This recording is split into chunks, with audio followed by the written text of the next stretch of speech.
Oke, tetap semangat. Semangat. Masa ingin tahu semangatnya?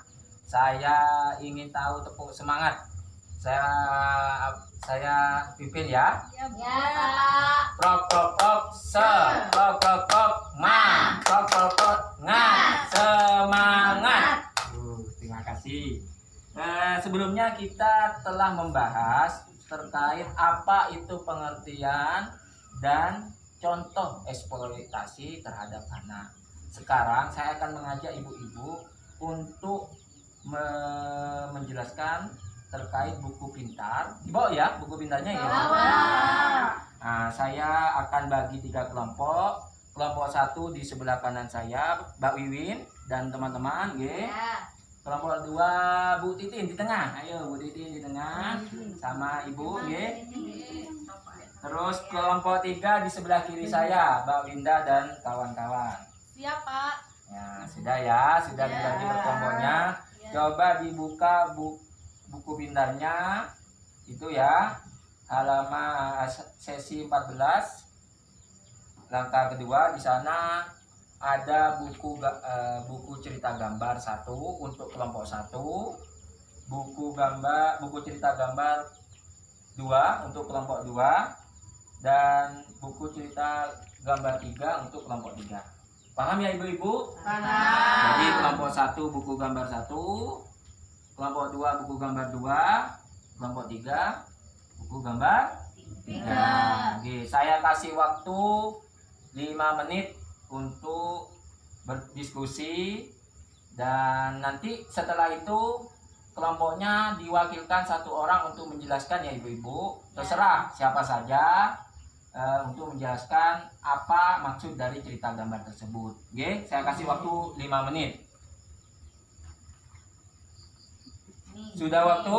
Sudah ya 5 menitnya ya? Sudah, Pak. Sudah paham? Sudah, Pak. Nah, coba sekarang kelompok 1 menjelaskan. Ayo, siapa yang akan mewakili? Saya, Pak. Bu Wiwin, ayo monggo.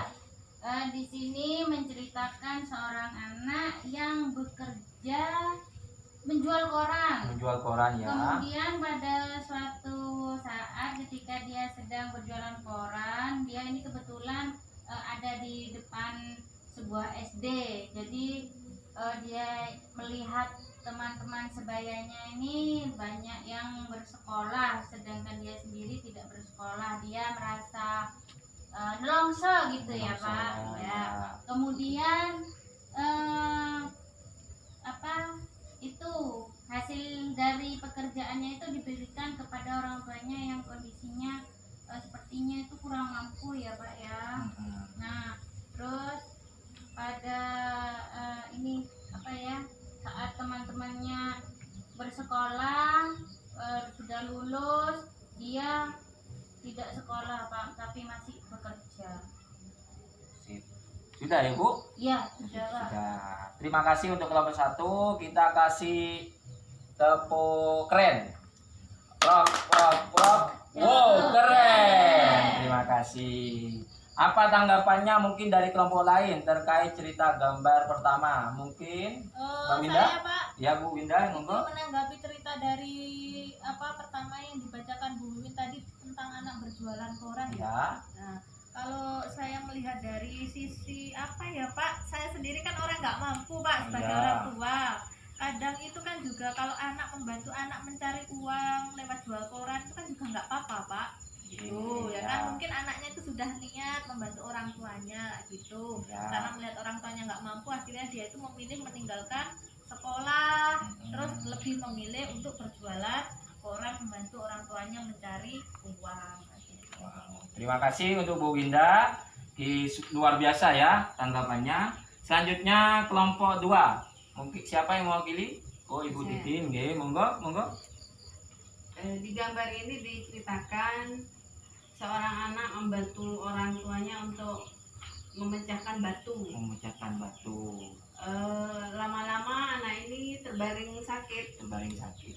Setelah dibawa ke puskesmas, ternyata kata dokter anak ini sakit karena kecapean dan kurang gizi, Pak. Kurang gizi. Kasih tepuk hebat untuk kelompok 2. Hebat. Terima kasih. Jadi untuk kelompok 2 mungkin ada yang menanggapi. Jadi begini ya ibu-ibu, untuk kelompok 2 dan seluruhnya ibu-ibu di sini. Jadi memaksakan anak bekerja itu akibatnya sangat besar. Pertama untuk mental anak, itu mental anak akan down. Contohnya seperti yang jual koran tadi, lihat teman-temannya sudah sekolah, dirinya tidak sekolah. Yang kedua kesehatannya. Ketika sudah kerja memukul batu, memecahkan batu, setelah itu mengangkat batu untuk ditaruh di mana? Di sebuah mobil truk atau pickup untuk dijual ke tempat batu CV itu sangat berat, itu tidak pantas untuk anak-anak. Itu yang membuat anak-anak itu cepat sakit.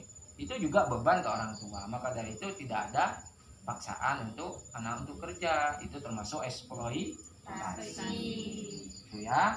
Selanjutnya kelompok 3. Siapa yang mau pilih? Winda, Pak. Oh ya, monggo Ibu Winda. Ya, ini dari gambar yang pertama ini menceritakan seorang ayah yang nekat pergi menjadi TKI, Pak.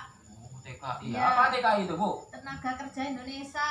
Oh ya, lanjut. Terus kemudian yang kedua itu ternyata setelah ditinggal menjadi TKI, istrinya itu merasa tidak sanggup merawat anaknya. Ya, selanjutnya. Karena istrinya sendiri di rumah bekerja sebagai buruh cuci. Ketika Oh. bekerja, terus dikomentari oleh orang, kerja kok bawa anak. Akhirnya si ibu tadi berniat membeli anak tersebut, dan kemudian si istri tadi menjual anaknya kepada ibu tersebut dengan niatan supaya ada yang merawat anaknya. Ya.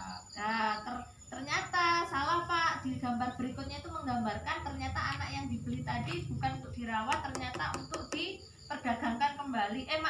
Untuk disuruh bekerja, Pak. Ini Oh, gambarnya. Nah, hore untung besar. Berarti kan dia disuruh bekerja biar dapat uang kayak Dapat gitu. uang gitu. Terima kasih. Kasih tepuk hebat dulu untuk Bu Winda dan kelompok 3. Klop, hebat. Terima kasih. Ya, mungkin ada yang mau menanggapi cerita kelompok 3. Siapa? Ayo. Iya, Pak. Monggo Bu Wiwin. Itu peristiwanya yang jelas saya kasihan sekali ya, Pak. Itu suatu bentuk eksploitasi juga itu, Pak. Kan maksud orang tua sih biar tidak repot ngurusi kayak gitu, tapi ternyata disuruh kerja itu. Oh iya, Pak. Jadi kesimpulannya ya ibu-ibu, anak itu kalau sudah waktunya wajib